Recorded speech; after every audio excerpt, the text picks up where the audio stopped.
If a bard falls down in the forest and no one's around to hear it, does the bard make a noise? Here's 5 great ways to take down that pesky bard.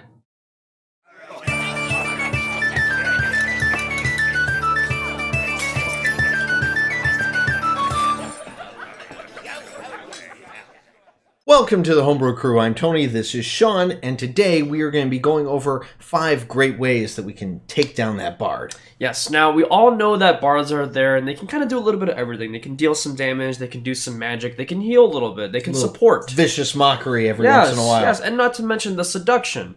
We all know that bards are very useful. Oh god, the seduction. I know, it's really the worst. But here's the thing, they're not infallible. In fact, even if you have a party full of bards, there's definite ways around their stuff. The first thing focusing on that would be things like counterspell, dispel magic, and anti-magic. If you cut them off at the heels, they're not able to cast those detrimental spells. Yeah, absolutely. Now, even though some bards can eventually gain some proficiencies with certain weapons, most bards are going to be relying on their magical abilities. Mm-hmm. And remember, because they don't have a lot of hit points, they want to kind of stay in the back. So that's kind of how that goes with it, right? Exactly. The next thing you got to look at is, as the DM, not putting your bards in situations where they're just going to dominate skill checks or charismatic things. Early on, bards can actually get half proficiency in every single skill. So even if you try to put them in a grapple, they they have at least half proficiency in that acrobatics or athletics check. Also make sure that the bards are not the ones completely owning the skill checks.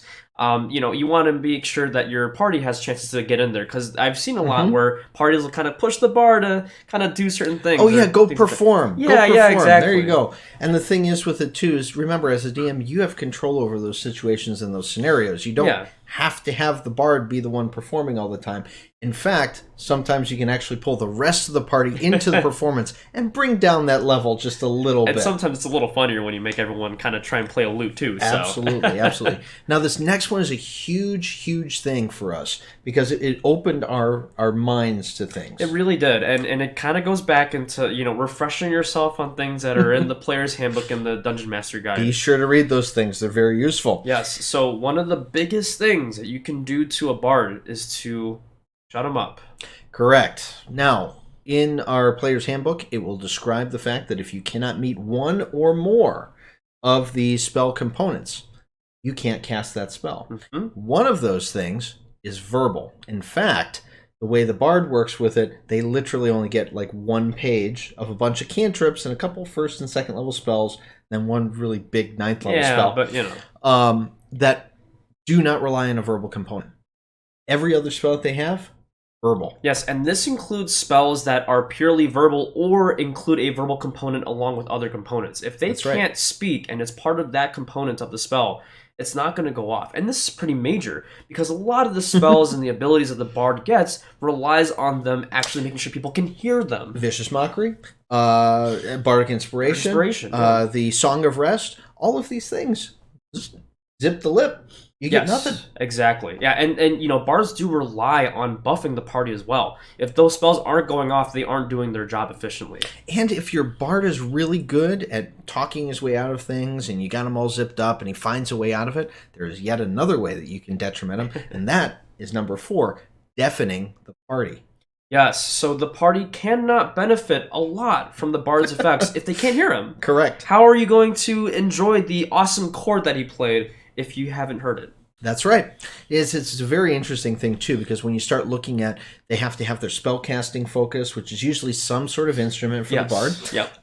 And then they have to be able to have a free hand in order to cast. They're also not going to be stabbing with that sword during that time. Yeah, exactly. So you have to kind of look at what things the bard requires in order to cast. Yeah, and again, it goes back into Bardic Inspiration. It specifically does say anything within 60 feet that can hear you. Right. Or many spells that say that they have to be able to hear you. Basically, the party is going to kind of feel none of your effects if they can't hear anything. So it's a very important thing to do. There are a lot of spells and NPC abilities that allow you to add silencing and deafening effects to the party. So definitely be sure to take advantage of them. And the last one is pretty simple and self-explanatory. The one weakness that bards have is they do not get a lot of HP. They don't have a lot of health. In fact, even if you're maxing out Constitution on a bard, they're going to be pretty not so great at some of their other things, because normally they will go for charisma and their dexterity. Or they'll do charisma and maybe intelligence, depending on what they're doing, or maybe strength if they're fighting with blades. But normally, dexterity and their charisma, right? Yeah, and generally, we were discussing this earlier, how a bard could technically survive on their own. But generally, the bard is going to want to be near the party, or they're going to be kind of far away from the party. That way they can still do some bardic inspiration, cast some spells and things like that. As soon as you put them in a position where they're starting to take some damage, they're going to start getting a little frantic, they're going to start getting a little desperate. Right. Even though sorcerers and wizards are technically more squishier, they have more ways to at least, return the blows. Where the bard is kind of stuck in this position where they're not really doing a whole lot of damage, so they have to find that compromise. Right. So if you're going to hit them fast, hit them hard. And that is how you take down a bard. That wasn't supposed to rhyme. But either way. But that's basically it. Those 5 things, if you incorporate those into any encounter that you have a bard, you're going to be able to dominate that whole scenario. Yep, and of course, as with this whole series, this is not meant to try and deter or, discourage your players from playing. Oh, no. This gives the DM a chance to actually have a fighting chance, and as well as give your players a little bit of, thinking when they're actually just trying to fight instead of having to breeze through all your combat encounters. That's right. Now, if you've got something you'd like us to playtest or a question that you'd like to ask that we can possibly go over, go ahead and post it in the comments below. We are sure to check those pretty much every day. And if we don't check those, head on over to our Discord channel.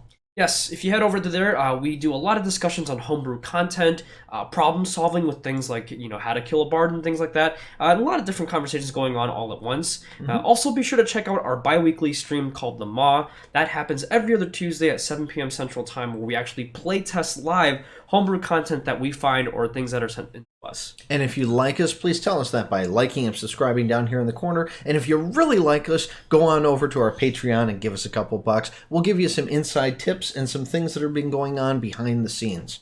So remember, the best campaigns are always the ones that you homebrew and, kill a few bards. So until next time, keep brewing.